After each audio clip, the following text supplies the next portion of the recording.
ये have seen the basic information related to d orbital. हमने थोड़ा बहुत देख लिया कि d ऑर्बिटल में क्या क्या होता है, कैसे होता है, ठीक है, कितनी ऑर्बिटल्स होती है. अब हम जाने वाले थे फिगर्स पे. सो ये सारी फिगर्स मैं अभी ड्रॉ करूँगा. कौन कौन सी डी ड्रॉ करूँगा, इन सेंस आपको दिखाऊंगा. ड्रॉ की हुई है आपकी बुक में, तो मैं आपको एक्सप्लेन करूँगा. मैंने जैसे बताया कि ये चार का शेप तो नियर अबाउट टू सेम है. First four D orbital shape are similar. सिर्फ एक ही का कुछ नया है, ठीक है. चलो देखते हैं कैसे है. सो देखो, जैसे आप देखोगे तो आपको पता चलेगा, देखने के बाद क्या पता चलेगा कि डी एक्स वाई है, ठीक है. एक तो है डी एक्स वाई. तो डी एक्स वाई का शेप देखो, डी एक्स वाई का शेप देखो कैसा है. डी एक्स वाई का शेप, ये है जेड, ये है एक्स, और वाई है भी, वाई भी टेढ़ा और एक्स भी टेढ़ा थोड़ा करने का, ठीक है. फिर है ये डी एक्स जेड का, ये है जेड, ये है एक्स, वो भी नियर अबाउट टू सिमिलर है. डी वाई जेड देखो तो वो भी नियर अबाउट टू सिमिलर है. लेकिन यहाँ पे देखो, यहाँ पे एक्स के अंदर से नहीं जा रहा था, यहाँ पे एक्स के अंदर से जा रहा है डी वाई जेड, ठीक है. बीच में है एक्सिस और बीच में लाइन है. और D X square Y square तो दोनों बीच में ही है, देखो लाइन के बीच में ही है. और डी जेड स्क्वायर जो है वो जेड के ऊपर और नीचे है, और बीच में एक जैसे सर्कल है, श्री कृष्ण भगवान का सुदर्शन चक्र है ना, वैसा कुछ है ना. सो 5 हुई D X Y, D Y Z, D X square minus Y square और डी जेड स्क्वायर. ये पांचों की पांचों आपको अच्छे से देखनी है, ठीक है, जिससे आपका कंप्लीट होगा कि क्या कैसे हो रहा है, ठीक है. चलो अब आते हैं हमारे नेक्स्ट टॉपिक पे. That is nothing but the electron जाता कैसे है, ठीक है. इलेक्ट्रॉन का यानी इलेक्ट्रॉन का जो है वो कैसे जाता है कोई भी कन्फिग्रेशन में, उसके रिलेटेड अभी हम देखने वाले हैं. तो चलो let's go it. Next topic is related to filling orbitals in the atoms. Next topic is related to filling orbitals, filling of orbitals in atom, orbitals in atom.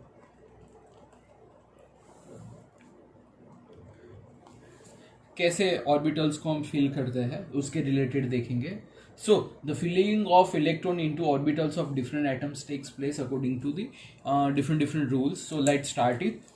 जैसे ऑर्बिटल्स होती है तो ऑर्बिटल्स फुल कब होती है, जब orbitals के अंदर क्या जाता है, इलेक्ट्रॉन जाता है. इलेक्ट्रॉन जाता जाए और ऑर्बिटल्स फुल हो जाए, उसके बाद क्या होता है, तो उसके रिलेटेड डिफरेंट रूल्स हम देखेंगे. सो let's start with first line that the filling of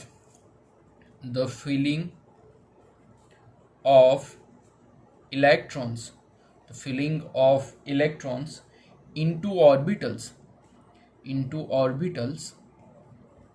of different atom takes place by three important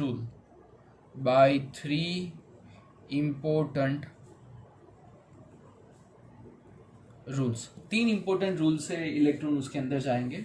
कौन से तीन इंपॉर्टेंट रूल है? First is nothing but the aufbau rule,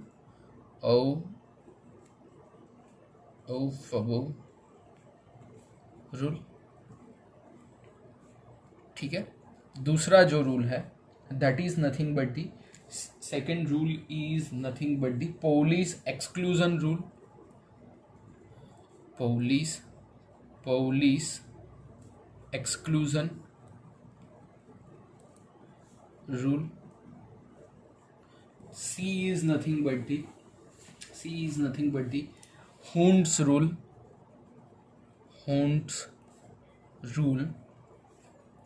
of maximum multiplicity,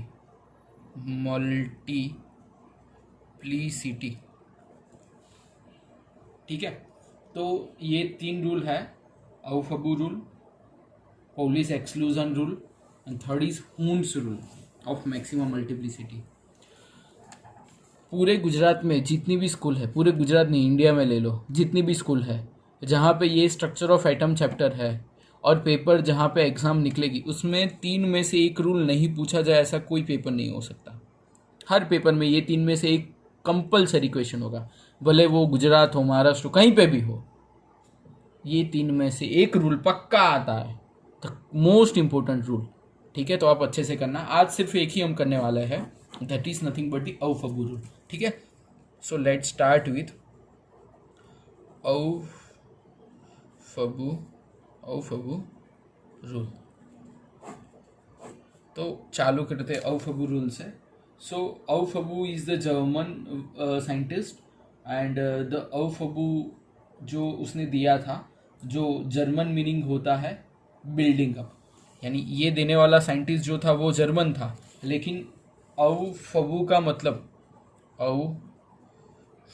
मतलब building up होता है। क्या होता है? टू बिल्डिंग अप, यानी बिल्डिंग अप। कुछ चीज़ को बिल्ड करने का मतलब अवफबू ग्रीक वर्ड में होता है, यानी ग्रीक टू हमने ये वर्ड है जो है वो ग्रीक, कौन सा है? ग्रीक। तो ये क्या बोलता था ये अवफबू रूल क्या बोलता था कि जो ऑर्बिटल्स है, the rule suggest it states that जो इलेक्ट्रॉन्स है जो ऑर्बिटल में जाएंगे, ठीक है, सो इलेक्ट्रॉन्स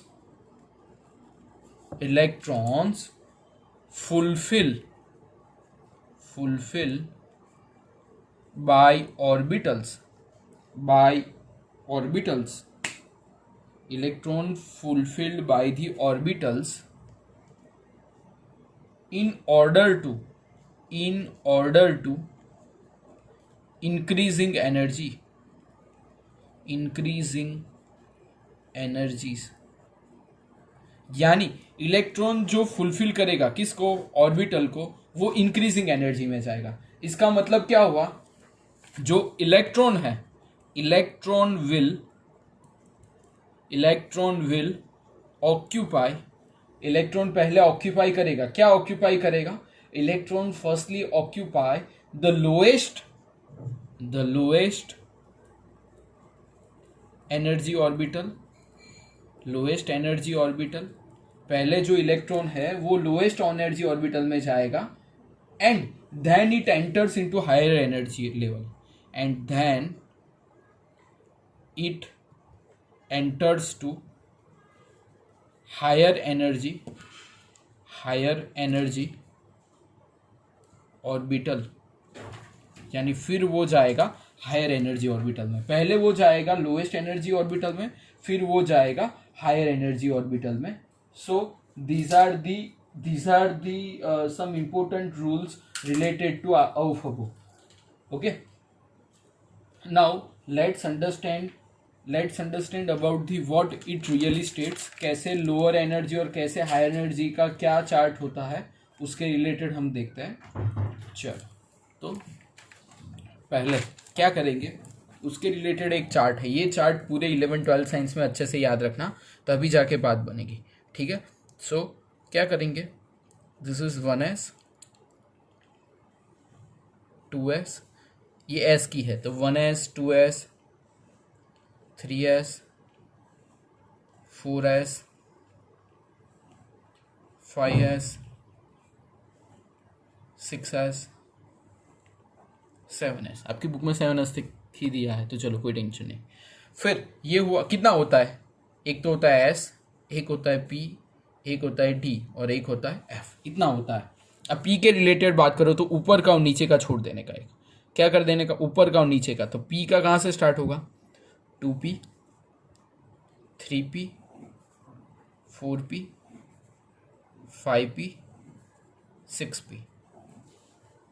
ठीक है, अब D का देखें तो ऊपर का एक छोड़ देने का, नीचे का छोड़ देने का, तो क्या आएगा?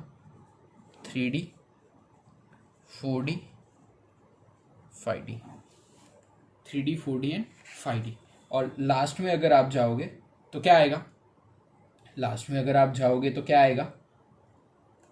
आपकी बुक में दिया है तो 6D लिख दो, कोई नहीं, लेकिन ज़रूरत नहीं है 6D की। 6D नहीं लिखोगे तो भी चलेगा। ठीक है, तो आगे वाले एग्जांपल में मैं देख लेता हूँ क्या किया था। लिखो तो भी चलेगा, नहीं लिखोगे तो भी चलेगा, कहीं कहीं में लिखते हैं, कहीं कहीं बुक में नहीं लिखते हैं, ठीक है। फिर जाते हैं कहाँ पे जाते, हाँ यहाँ पे भी 7p आपकी बुक में लिख लो। चलो ऊपर का ये एक छोड़ो, नीचे का मत छोड़ो, यहाँ से आने के बाद छोड़ो, यानी 2p से लेके 7p तक जाओ, 3d से लेके 6d तक जाओ। अब जाओ कहाँ पे, ऊपर का और नीचे का, यानी क्या होगा 4f और 5f। तो यहाँ पे एक 8s लिखी दो तो बोले आपकी बुक में, नहीं तो अच्छा सेटिंग हो जाएगा। देखो 1s से लेके 8s, ठीक है। अब ऊपर नीचे एक एक छोड़ने का, ऊपर छोड़ा नीचे छोड़ा, ठीक है। 7p समझ में आ रहा है, ऊपर छोड़ा यानी नीचे छोड़ा। फिर इसमें जाओगे तो ऊपर छोड़ा एक नीचे छोड़ा, ठीक है। सब में एक एक छोड़ दिया, यानी ये सेट हो जाएगा आपको, ठीक है। फिर करने का क्या, देखो ये बहुत डिफिकल्ट है, लोग बहुत इजी समझते हैं कि चलो ये ऐसा हिसाब से जैसा ही सर ने किया ना, जो छोटे थे तब खेलते थे स्नेक वाली गेम, ऐसा ही किया है, लेकिन ऐसा नहीं है वो। हाँ देखना अच्छे से, ये फिर 2s वाला एक लाइन करो, 3s और 2p वाला करो, ठीक है। 3s और 2p वाला आना चाहिए, फिर 4s और 3p, सीधा सीधा एक लाइन करने का। लेकिन लगता ईजी है, वो गलती बहुत होती है इसमें, यानी इसका प्रैक्टिस ज़्यादा करना पड़ेगा, ठीक है। ऐसी लाइन कर दो, हो गई सबकी लाइन। अब सबको एक दूसरे के साथ जोड़ दो। कई बच्चे क्या करते हैं, यहाँ से यहाँ जोड़ देते, ये वाला यहाँ पे जोड़ देते, ऐसा नहीं है, ये है ऐसे, देखो। हाँ ये क्यों ऐसा कर रहे हैं अभी समझाऊंगा, देखना, पहले ये कर लो, ये बात, ठीक है। तो देखो सबसे पहला कौन सा है, 1s, सबसे पहले है 1s, फिर उसके बाद कौन सा है 2s, फिर उससे बाद कौन है 2p, उसके बाद कौन सा है 3s। ये लाइन ही देखने की है भाई अपन को, सब्सिडी वाली। 3s के बाद कौन सा है 3p के बाद कौन सा है 4s के बाद कौन सा है 3d के बाद कौन सा है 4p, ठीक है। तो सबसे कम एनर्जी किसकी है, 1s की। किसकी है, 1s की। सबसे कम एनर्जी 1s की, फिर 2s की, ये एनर्जी का है। सो सबसे पहले इलेक्ट्रॉन किस में जाएगा, 1s में जाएगा, उसके बाद 2s में, फिर 2p में, फिर 3s में। 1s फुल होता है फिर 2s फुल होगा, 2s फुल होने के बाद 2p फुल होगा, 2p फुल होने के बाद 3s फुल होगा, 3s के बाद 3p, 3p के बाद 4s, 4s के बाद 3d। तो ये जो है आउफबू क्या बोल रहा था, electron will occupy the lowest energy orbital, यानी सबसे लोएस्ट ऑर्बिटल है 1s, फिर है 2s, फिर धीरे धीरे वो हायर एनर्जी में जाएगा। यानी सबसे पहले इलेक्ट्रॉन जाएगा 1s में, फिर 2s में, 2p में। ये पूरा आपको लिखने का है, हाँ? जिसको बोला जाएगा एनर्जी लेवल। क्या बोला जाएगा, एनर्जी लेवल डायग्राम। क्या बोला जाएगा, एनर्जी लेवल डायग्राम, ठीक है। तो ये हुआ आउफबू रूल। कल से हम देखेंगे पोलिस और हुंड्स के रिलेटेड, ठीक है। चलो थैंक यू।